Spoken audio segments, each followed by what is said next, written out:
요한계시록을 쓰여질 당시는요, 약 한 AD 90년경 이후 정도로 봐요. 자, 그 말은 무슨 말이냐면 예수님을 직접 보았던 사람들이 이제 점점 죽어가는 세대였습니다. 이제는 예수님을 직접 보지 못한 사람들이 교회 공동체, 우리처럼 멤버들이 되는, 구성원들이 되는 그런 시기가 시작이 된 것이죠. 근데 때마침 그 때를 딱 맞춰가지고 어떤 일이 일어났냐면, 이제 유대교에서 기독교를 이단시하면서 이걸 이제 로마인들에게 얘기하고, 로마의 황제들이 이제 기독교를 본격적으로 핍박하기 시작했습니다. 사람들이 믿는다는 이유로 죽어 나가기 시작했다는 거죠. 자, 그런 상황에서 여러분, 성도들은 자연스럽게 어떤 생각을 하게 됐을까요? 야, 이거 정말 하나님이 계신 걸까? 하나님이 이 땅을 통치하신다고 하셨는데, 그렇다면 어떻게 저렇게 착한 사람이 저렇게 죽을 수 있지? 하나님이 계시면 어떻게 이럴 수가 있지? 라고 하는 질문을 하게 되었을 겁니다. 자, 그런 교회 공동체원들에게 하나님은 여전히 절대적인 주권을 갖고 나를 다스리시고 이 땅을 통치해 가신다라고 하는 것을 보여주는 책이 뭡니까? 요한계시록이죠. 자, 오늘부터 이제 살피게 될 이 6장은 두 번째 본론부라고 보통 이야기를 해요. 6장부터 16장까지는 말도 많고 탈도 많은 일곱 재앙 시리즈가 3개 나옵니다. 그게 뭐냐면 인재앙, 나팔재앙, 대접재앙이에요. 되게 어렵겠다라고 생각하지만 어려운 부분은 또 쉽게 넘어가고, 또 어려운 부분은 더 어렵게 좀 생각을 하면서 주시는 메시지를 우리가 생각해 보면 좋겠습니다. 그래서 먼저 이 재앙 시리즈가 3개가 나온단 말이죠. 이게 6장부터 16장까지. 이제 16장 끝날 때까지는 교회 안 나올래요, 그러지 말고, 이 재앙이 무엇인가? 여러분, 우리의 평생에 이 요한계시록을 정말로 잘 공부할 수 있는 시기가 또 올까요? 저는 늘 말씀을 준비할 때 그래요. 내 평생에 이 말씀을 밑바닥까지 파는 건 이번이 마지막일 수 있다. 그래서 정말 일주일 내도록 이 본문을 갖고 저는 막 씨름하거든요. 찾기도 하고 보기도 하고, 제가 설득이 안 되면 여러분들에게 말씀을 전할 수 없으니까, 내가 감동이 안 되면, 물론 감동을 전하는 게 제 목적은 아니지만 하나님 주시는 메시지가 무엇일까를 저는 요한계시록을 공부하면서 정말 너무너무 이 말씀을, 요한계시록을 어떤 책보다도 사랑하게 되는 막 그런 지경에 와 있습니다. 저는 참 요한복음을 좋아하거든요. 그 요한복음에 보면 예수님이 우리를 얼마나 사랑하시는 거가 구구절절히 마지막 끝에 가서는요, 진짜 눈물 없이 제가 설교를 준비하지 못할 정도로 대단했어요. 근데 그것보다 더해요. 이제 6장까지 왔는데 제가 막 가슴이 벌렁벌렁거리고, 이번 주에도 이 주시는 말씀이 너무 제 삶을 다시 한 번 더 결정하는 중요한 시간이 되었습니다. 목사님 너무 많이 좀 치시는데요, 뭐 이렇게 생각할 수 있는데, 여러분, 이 말씀이 나에게 주시는 은혜가 같이 공유되기를 바랍니다. 그래서 먼저 이 재앙 시리즈, 그러니까 이 두 번째 본론부에 대한 특징을 조금 이해하는 것이 필요한데, 자, 4장 5장에서 우리는 어떤 걸 봤습니까? 요한이 하늘의 성전을 봤어요. 우리는 시간에 제한이 당해서 나중에 있을 교회라고 생각하지만, 시간을 초월하신 하나님은 이 땅에 막 시행착오가 많고 부족함이 많은 교회가 천상에서는 어때요? 이미 예수 그리스도의 부활과 승천으로 말미암아 완성됐다 그랬죠. 요한이 그 완성되어 있는 교회를 봤다 그랬습니다. 하나님의 뜻이 어디에서? 하늘에서 이루어진 걸 봤어요. 이제 6장부터는요, 그 연장선상에 있는 거예요. 그 하나님의 이루어진 뜻이 이 땅에 이제 흘러들어온, 어떻게 이 땅에서 성취되어지는가. 우리 주기도문에 그 내용 있지 않습니까? 예수님이 왜 그 기도 제목 가르쳐 주셨죠? 이걸 가르쳐 주는 거예요. 뜻이 하늘에서 이루어진 것처럼 땅에서도 이루어지기를 원합니다 라고 하는 기도가 이제 응답되지 않은 기도였는데 이제 응답되기 시작하는 것이죠. 자, 그래서 이 6장에서 16장에서는 하나님의 뜻이 이 땅에서 성취되어지는 것을 보여주는데요, 하나님의 뜻은 항상 양면성이 있습니다. 무슨 말인가 하면, 이 어떤 하나님의 뜻이 이 땅에 이루어지잖아요. 그러면 양면성이라는 것은 뭐냐면, 어떤 사람에게는 이것이 엄청나게 무서운 심판의 재앙이 되는 거예요. 근데 어떤 사람에게는요, 이것이 감격스러운 구원이 되는 것이죠. 여러분, 이 양면성이 있다는 것을 잊으면 안 됩니다. 그 요한계시록의 이 무시무시한 장면들이 누군가에게는 재앙일 거예요. 근데 누군가에게는 구원이 된다는 거. 뿐만 아니라 각 재앙은 이 7재앙이 3번 나오거든요. 근데 이 구조가 어떠냐면 앞에 4개가 하나로 묶여요. 한 묶음이에요. 한 묶음. 두 번째 재앙 시리즈에서도 4개가 한 묶음. 이게 다 똑같습니다, 패턴이. 그리고 뒤에 세 가지 재앙도 한 묶음으로 이해하면 좋아요. 이 각 심판들은 그냥 막 일어나는 일이 아니라 사실은 구약의 출애굽 모티브를 사용하고 있습니다. 출애굽 10가지 재앙 기억하시죠? 출애굽의 백성들하고 하나님의 지금의 교회 공동체하고 이렇게 나란히 놓고 있는 거예요. 똑같이 설명하는 거예요. 하나님의 재앙이 임했어요. 근데 애굽 백성들에게는 그게 뭐였죠? 심판이 됐죠.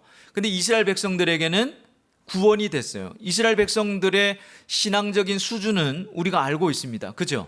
네. 구원은 받았지만 구원받기에 참 부끄러운 그런 사람들이었음에도 불구하고 하나님의 전적인 능력으로 누구에게는 심판이 되고 누구에게는 재앙이 되더라는 겁니다. 그리고 이 7가지 재앙은요, 7개가 16장까지 나오는데 뒤로 가면서 점점 더 강화되는 모습을 띠고 있습니다. 그래서 이제 오늘부터 6장에서 살펴보게 되는 이 인재앙 시리즈가 먼저 나오거든요. 여기에서 보면 어떤 내용으로 말하고 있냐면 땅의 4분의 1이 멸망당한다, 뭐 이렇게 되는데, 그 다음 두 번째 나팔 재앙에서는 땅의 3분의 1이 재앙을 당한다. 그리고 마지막 재앙에서는 땅 전체가 재앙을 당한다. 이런 식으로 강조가 되고 있습니다.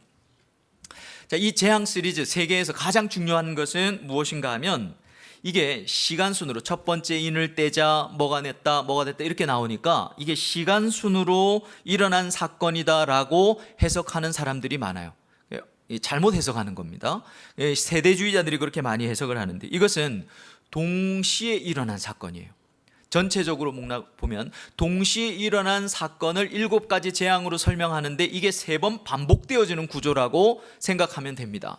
자, 왜 그런가? 이제 그것은 이제 이번 주에 제가 막 연구한 내용을 다 여러분 설명할 수는 없는데 크게 3가지로 설명할. 첫째는 이 요한계시록에 나오는 모든 모티브들은 구약의 배경을 갖고 있다 그랬죠.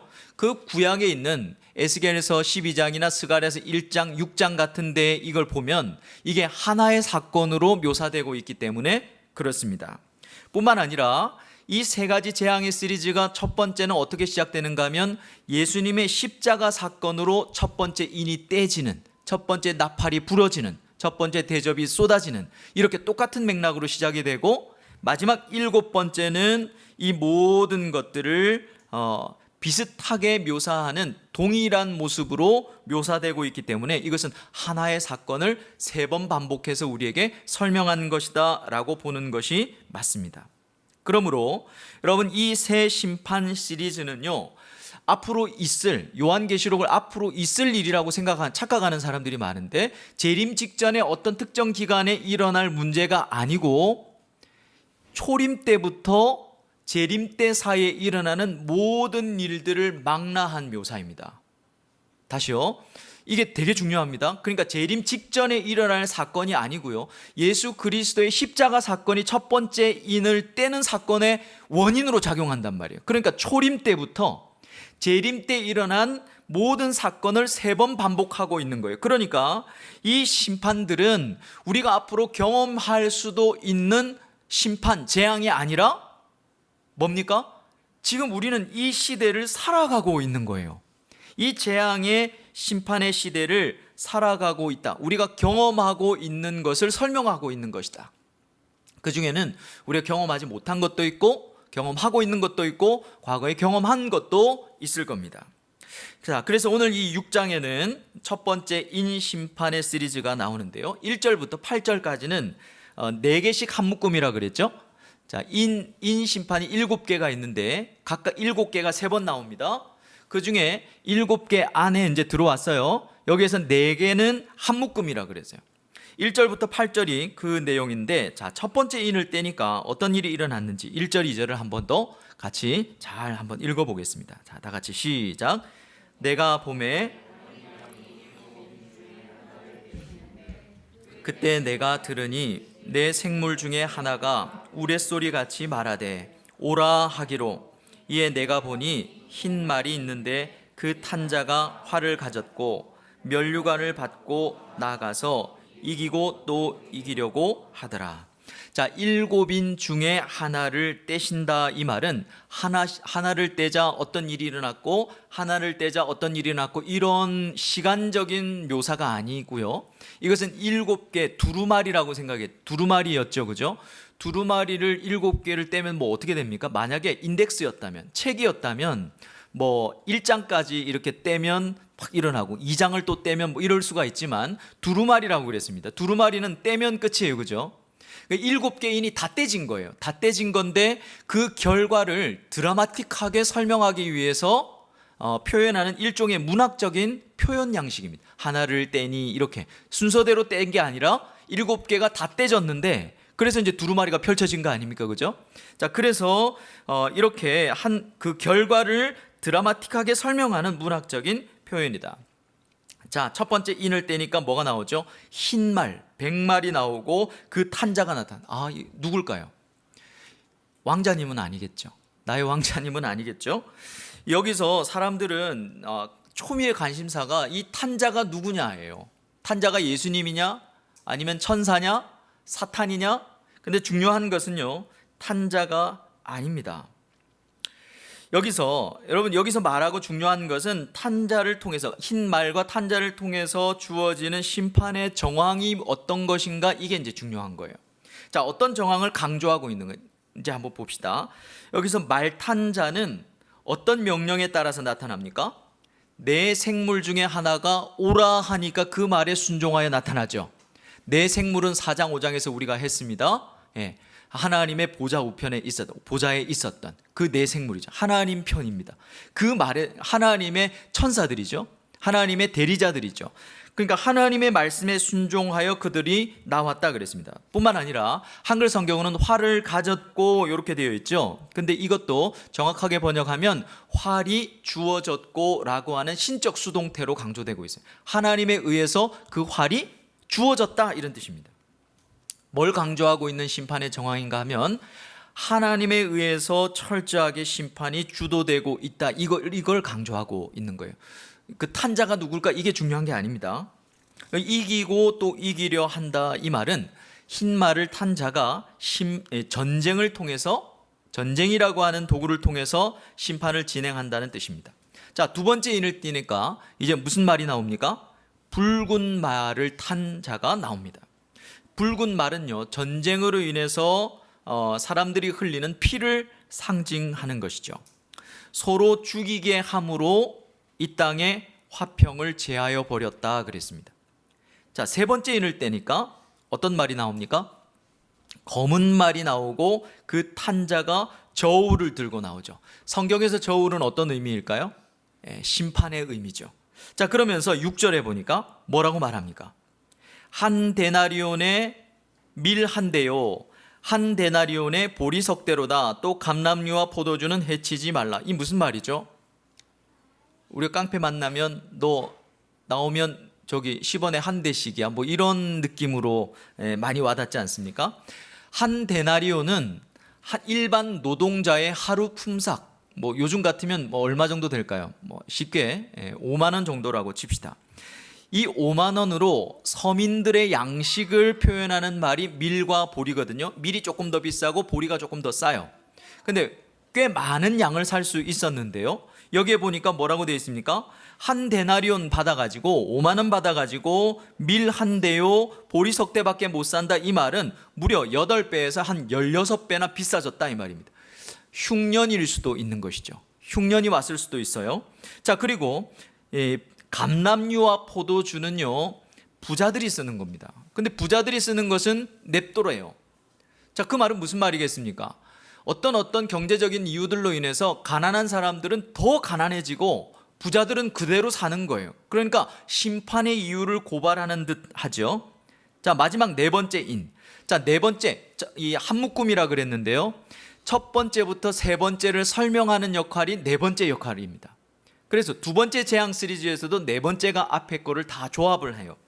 자, 네 번째가 어떻게 조합합니까? 이번에는 어떤 말이 나오죠? 청황색 말이 나타나는데 그 탄자의 이름이 뭡니까? death, 사망입니다. 그리고 그를 따르는 자들이 음부다, 이렇게 됩니다. 자, 이 말은요, 그리고 이들은 어떻게 합니까? 검과, 앞에서 전쟁에서 사용됐던 검, 첫 번째 인에서, 두 번째 흉년, 그 다음에 사망, 땅의 짐승들을 이용해서 땅의 4분의 1의 사람들을 어떻게 한다? 죽였다 그랬습니다. 자, 청황색이라 그러니까 카키색 정도 되겠구나, 이런 의미가 아니고, 색깔이구나, 그런 뜻이 아니라, 이 청황색, 클로로스라고 하는 이 헬러 단어는 어떨 때 나타나는, 병약하고 죽기 직전에 창백한 색깔, 창배 색깔이 아니고 그냥 정말 죽기 직전에 막 그런 색깔을 그냥 청황색이라고, 클로로스라고 말한단 말이죠. 그리고 사망과 음부는 아시다시피 요한계시록에 4번 나오는데 전부 다 죽음을 상징합니다. 자, 이 네 번째 인의 심판은 모든 것이 망라되어 있죠. 그러니까 앞에 3개를, 재앙을 정리하는 역할을 하는 겁니다. 이것은 세계 재앙 시리즈에서 똑같이 나오는 패턴입니다. 자, 이 4가지 심판에서 첫 번째 인을 뗐는데, 이 4가지 심판에서 가장 중요한 것이 뭘까요? 그것은 말의 색깔도 아니고요, 말의 탄자가 누구냐, 이것도 아닙니다. 중요한 것은 이 심판을 주도하는 자가 누구신가라고 하는 겁니다. 여러분, 심판은 양면성이 있다고 그랬죠. 이건 굉장히 제가 막 읽어봤지만 굉장히 무시무시한 심판입니다. 그런데요, 이 무시무시한 심판이 누군가에게는 재앙이 되지만 하나님의 심판, 하나님의 뜻이 이루어지는 것, 누군가에게는 무엇이 된다? 구원이 됩니다. 재앙이 될 거냐 구원이 될 거냐는요, 이 심판을 주도하는 분과의 관계로 결정이 되는 거예요. 여러분들에게는 이 심판을 주도하시는 분과 어떤 관계를 맺고 계십니까? 이 심판을 주도하는 분이 누구시죠? 어린 양 예수 그리스도입니다. 그러니까 요한계시록의 구조를 다시 한번 생각해 보십시오. 1장부터 3장까지 소아시아에 보내는 편지, 4장, 5장 천상에 계셨던 어린 양 예수를 요한은 반복해서 설명하면서 어떤 분인지를 우리에게 설명하셨어요.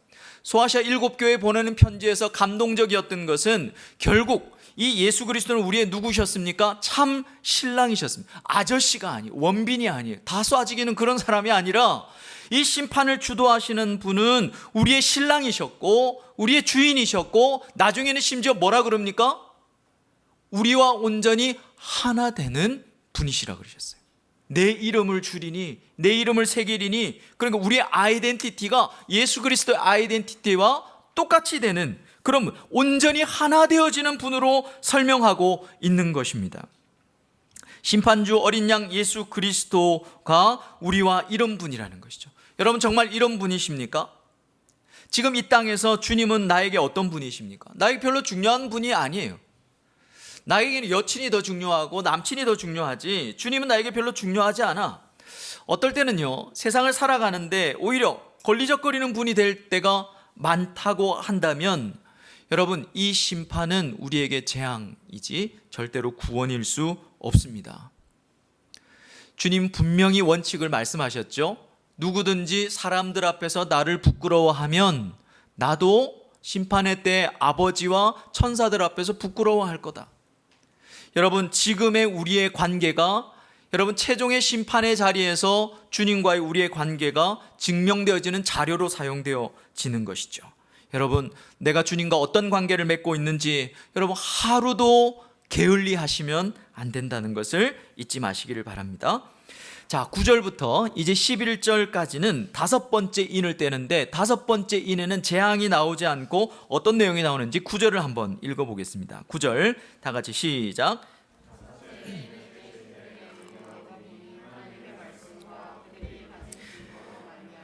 죽임을 당한 영혼들이 제단 아래 있어. 자, 여기에 누가 나옵니까? 죽임을 당한 자들의 영혼, 그러니까 순교자들이 등장하죠. 자, 이들이 어디에 있습니까? 제단 아래에 있습니다. 죽임을 당한 순교자들이 제단 아래에 있다, 이 말은 이들의 삶이 죽임을 당했다는 거죠. 자, 그런데 이 구약 제사에서처럼 하나님께 제사를 드릴 때, 예배를 드릴 때 어떻습니까? 피를 쏟잖아요. 그것처럼 이들의 삶이 하나님 앞에 무엇이 되었다는 겁니까? 예물이 되었다, 예배가 되었다라는 말입니다. 그러니까 이 땅에서 이 사람들은 예수 믿는다는 이유로 어떤 고난을 받은 거예요. 죽임을 당했단 말이죠, 심지어는. 그런데 그들의 삶을 지금 주님이 뭐라고 지금 정립하시는가 하면 그냥 개고생이 아니었다는 겁니다. 여러분, 젊을 때 20대 때 죽어라고 교회를 위해서 헌신하고 섬겼는데 30대가 돼 보니까 내가 너무 광신자였던 것 같아. 후회하는 사람들이 젊은이들을 만나면서 참 마음이 아파요. 근데 40대 50대가 넘어가면요 또 달라지거든요. 진짜 인생이라는 게 뭔가를 깨닫는 것이죠. 여러분, 절대로 낭비가 아니었다는 것입니다. 놀랍게도 하나님께 드려진 귀하고 귀한 예배였다는 것이죠. 그들의 인생이, 그들의 고생이 그냥 개고생이 아니었다는 겁니다. 그래서 이들은 심지어 사람들이 볼 때, 살아있는 사람들이 볼 때 저 사람 예수 광신적으로 믿다가 죽임당해서 이러고 있는데 생명을 잃어버렸단 말이에요. 그런데 하늘에서는 하나님이 이들이 생명을 잃어버렸어도 이들의 생명을 보호하고 계신다는 말을 제단 아래 있다, 이렇게 설명을 하고 있는 것입니다. 여러분, 이 교훈이 생소하십니까? 아니에요. 우리 로마서 12장 1절 바울이 간절하게 우리에게 뭘 말씀하셨는지 한번 같이 읽어봅시다. 다 같이 시작. 그러므로 형제들아, 너희 몸을 하나님이 기뻐하시는 거룩한 산 제물로 드리라. 이는 너희의 드릴 영적 예배니라. 여러분, 이게 뭐냐면 우리가 이 땅에서 우리의 삶이 이래야 된다는 거예요. 하나님 앞에 기뻐하시는 거룩한 산 제물로 드리라. 이 말은 여러분, 산 제물로 드린다는 게 뭡니까? 여러 가지 제물이 있지만 여기서 말하는 제물이 희생 제물을 말하는 걸 거예요. 너희를 죽이는 게 예배다, 이 말이죠. 세상이 너희들을 죽일 수도 있고 스스로 우리가 죽여갈 수도 있는 문제일 겁니다. 여러분, 한번 상상해 보십시오. 저는 한 주간 이걸 상상하면서 하나님 앞에 다시 한 번 더 제가 하나님 좀 진짜 제대로 된 목사로 살게 해주십시오, 간절한 기도 제목이 생겼어요. 여러분, 상상을 해보십시오. 지금 여러분들의 모습은 어떻습니까? 제가 봐도 형편없어요. 내가 나를 봐도 형편없어요.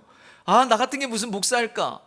나는 이런 막 세상에 즐거운 게 많고 참 누릴 게 많고, 그런데 내가 이렇게 정말로 가면 여러분 정말 어떨까 이러십지만, 이런 생각이 들지만 천상의 나는, 상상해 보시란 말이에요. 천상의 나는 말씀과 내가 가진 증거로, 예수 그리스도를 가진 증거로 살다가 간 제단 아래 순교자로 내가 존재하고 있다면 어떨 것 같냐는 거예요. 나는 하루에 큐티도 잘하지 않고 기도도 제대로 하지 않고 말씀도 읽지 않지만 그리스도인으로 살아가는 모습이 형편없는 것 같지만, 천상의 나는 하나님의 말씀과 증거로 살다가 죽임당한 순교자로 제단 아래에 있다고 한다면 여러분 어떨 것 같냐는 겁니다. 여러분, 우리 인생이 참 짧은 것 같아요. 여러분, 동의하십니까? 철든 사람들은 동의할 거고 젊은 사람들은 동의하지 못할 수도 있을 것 같아요. 저는 동의 못하겠습니다. 짧은 인생이에요. 근데 이 짧은 인생이 하나님 앞에 예배와 같이 드려지는 인생이 되기를 기도했어요.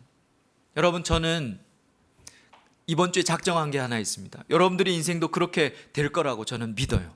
왜냐하면 제가 그걸 위해서 기도할 거기 때문에 그렇습니다. 목숨 걸고 기도할 거예요. 여러분들이 천국 갔을 때 쪽팔리지 않게, 정말로 인생을 살았을 때 인생의 방향을 잘 설정하고 이 땅을 살아가는 동안에 우리가 어떻게 이 땅에 살아야 하는 것을 위해서 하나님이 보냄을 이 땅에 태어나게 하셨는지를 깨달아갈 수 있도록 내 생명 걸고 내 인생 걸고 여러분들 위해서 기도하려고 작정했습니다. 물론 제 작정은 약하긴 하지만, 여러분, 그러면 삶이 재미가 없을 것 같죠. 목사님처럼 살면, 혹은 정말로 믿음으로 살면 참 재미없을 것 같죠. 그런데 그렇지 않습니다. 여러분, 사람은 하나님께서 프로그래밍을 딱 해놨어요. 이건 오퍼레이션 시스템하고 똑같아요. 여러분, 우리가 굉장히 비슷한 것, 하나님이 어떻게 살 때 행복하도록 프로그램을 딱 해놓았단 말이에요. 그런데 그 비슷한 것, 그러니까 돈을 많이 벌고 굉장히 아름다운 자매를 만나고 형제를 만나고 또 막 출세하고 이러면 행복해질 것 같은 굉장히 비스무리한 것 같은 것들에 우리가 헷갈려 하지만, 여러분, 출세하고 돈 많이 벌고 세상에 많은 사람들을 얻고 한 솔로몬의 이야기를 들어보십시오. 헛되고 헛되고 헛되다고 얘기합니다. 칼빈이 얘기한 것은 이렇게 표현을 하죠. 사람의 마음속에는요, 하나님으로만 채워질 수 있는 공간이 있어요. 이건 여러분 죄송하지만 배우자가 채워줄 수 없습니다. 여러분들의 남친, 여친이 채워줄 수 없고요, 여러분들이 그렇게 피땀 흘려서 이루어 놓은 꿈과 비전과 시험의 합격 잠깐이에요. 절대 공허하니까 어때요? 다 가진 사람들이 이제는 마약으로 채우려고 하지만 마약으로도 안 되는 거죠.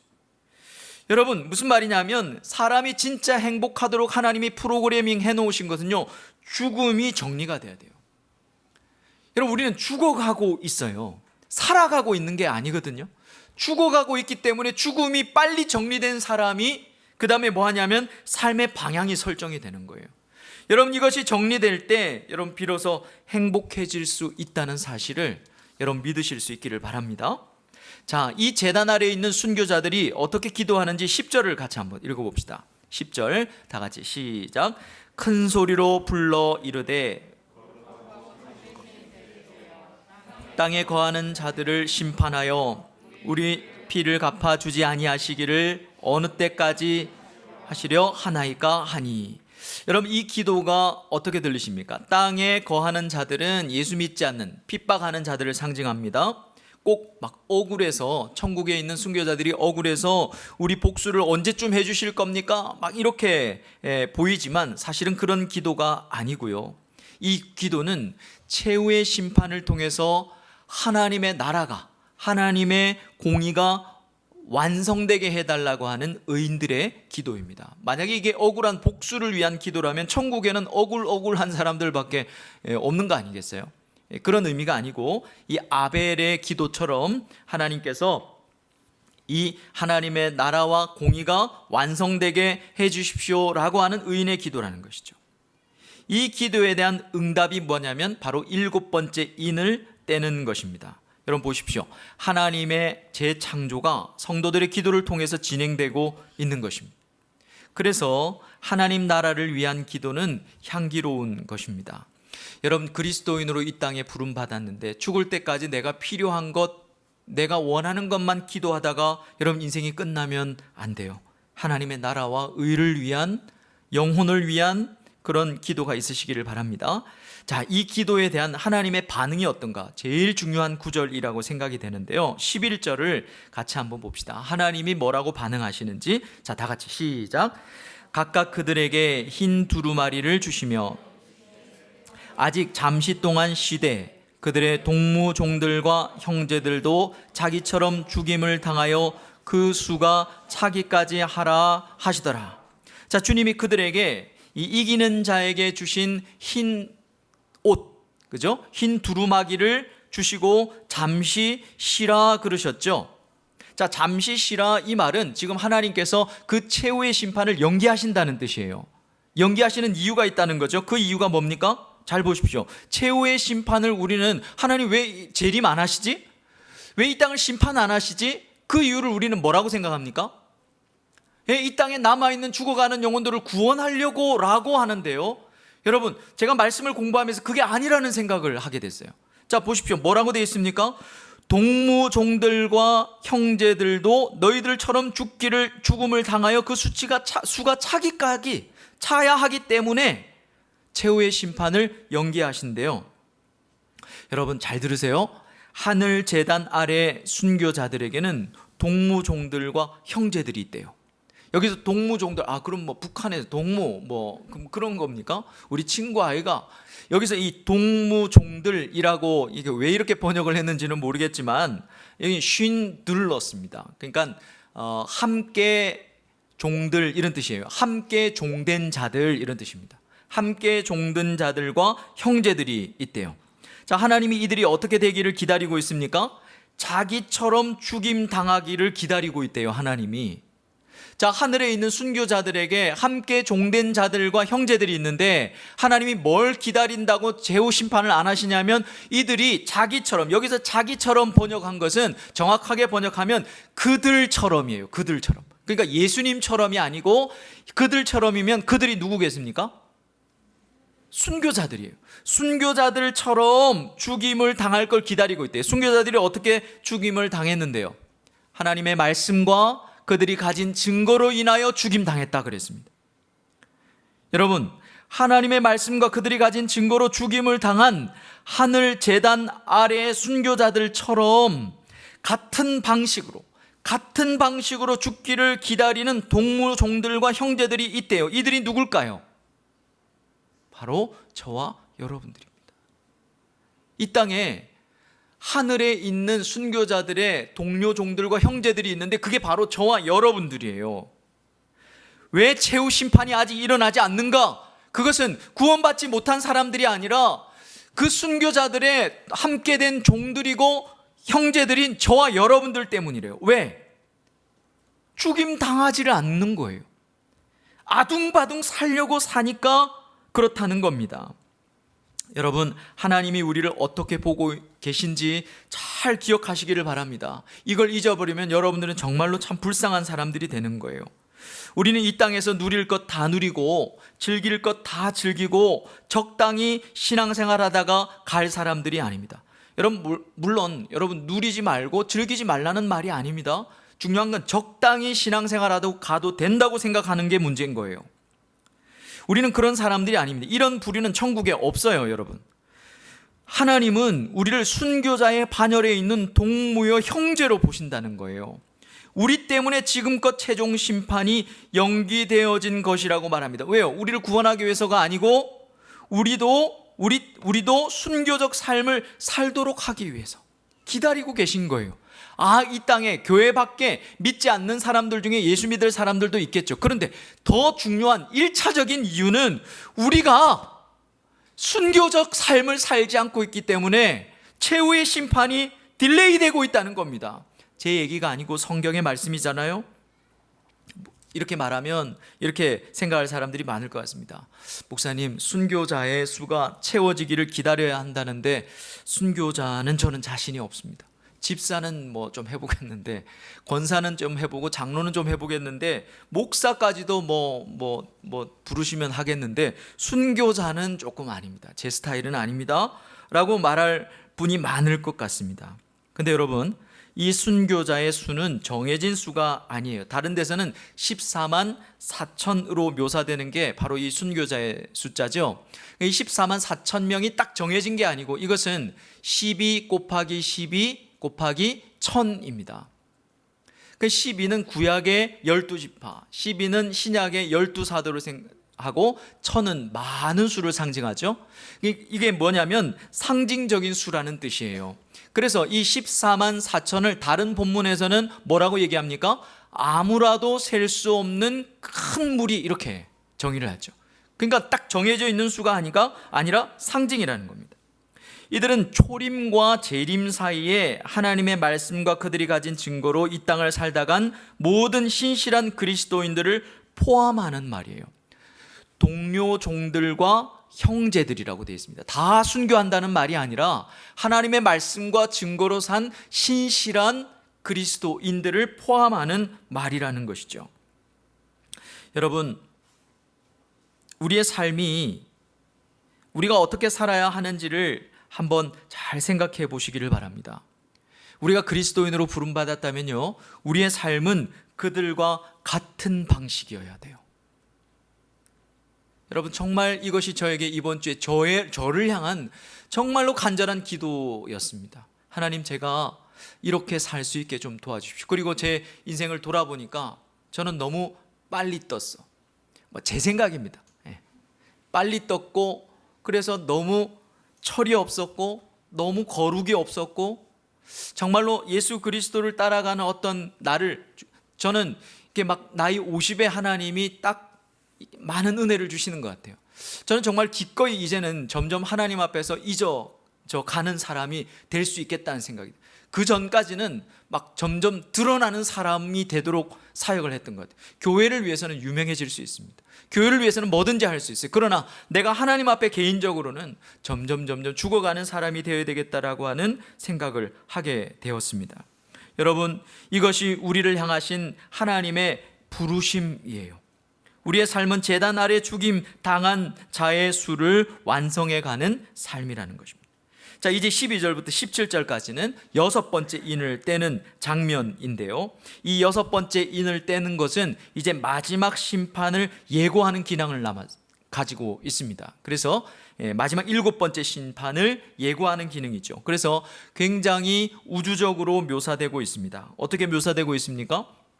해는, 잘 보십시오. 해는 검은 털로 짠 상복을 입고, 기가 막히지 않습니까? 기가 막힌 건 아닌가요? 달은 온통 피같이 되며 별들은 대풍에 떨어지는 설익은 열매 같고 하늘은 두루마리처럼 말리고 산과 섬이 옮겨지며 땅의 모든 자들, 강한 자나 종이나 자유인이나 할 것 없이 모든 자들이 굴과 바위에 숨어 저 보좌에 앉으신 이의 얼굴을 보지 않게 해달라 하면서 막 두려워한대요. 실로 엄청난 재난이겠죠. 여러분, 이걸 한마디로 뭐라고 얘기합니까? 뭐라고 할 수 있겠습니까? 창조 세계의 파괴입니다. 여러분, 이상하지 않습니까? 하나님은 새 창조를 하신다고 그랬어요. 자기 손으로 새 창조를 하신다는 분이 자기 손으로 창조하신 이 창조 세계를 왜 파괴하시려고 하는 걸까요? 여기에 굉장히 중요한 비밀이 숨어 있습니다. 여러분, 우리 인류의 역사를 한번 잘 생각해 보십시다. 인류 역사는 오랜 시간 인류는 하나님을 저버렸죠. 그리고 어떻게 했습니까? 하나님 대신에 하늘의 달과 하늘의 해와 이 자연 세계를 하나님처럼 우상으로 섬겼습니다. 그러니 하나님의 새 창조가 이루어지려면 우상이 되어버린 창조 세계는 반드시 심판을 받아야 되는 거예요. 그래서 창조 세계가 파괴되어지는 것입니다. 이 창조 세계의 파괴는요, 재림 직전에 일어나는 현상이 아니고 이것 역시도 여러분 오해하지 마십시오. 초림과 재림 사이의 모든 시대에 일어나는 사건이에요. 우리는 이런 심판의 시대를 살아가고 있는 것입니다. 이 창조 세계의 파괴, 점점 파괴되어져 가고 있죠. 우리는 이미 과학적으로도 또 이미 알고 있습니다. 오존층의 파괴라든지 이 북극이나 남극에 녹는 것 등등, 그죠? 이 창조 세계의 파괴는 우리에게 무엇을 깨닫게 하는가 하면 우리의 자아를 죽이는 것과 같은 것이라는 사실을 깨닫게 하죠. 여러분, 출애굽한 이스라엘 백성들을 한번 잘 생각해 보십시오. 가나안에 들어가기 위해서 여러분, 그들은 광야에서 어땠습니까? 옛 세대가 반드시 다 죽어야 했습니다. 그렇죠? 옛 세대가 다 죽고 나서 결국 새 세대가 가나안 땅에 들어갔어요.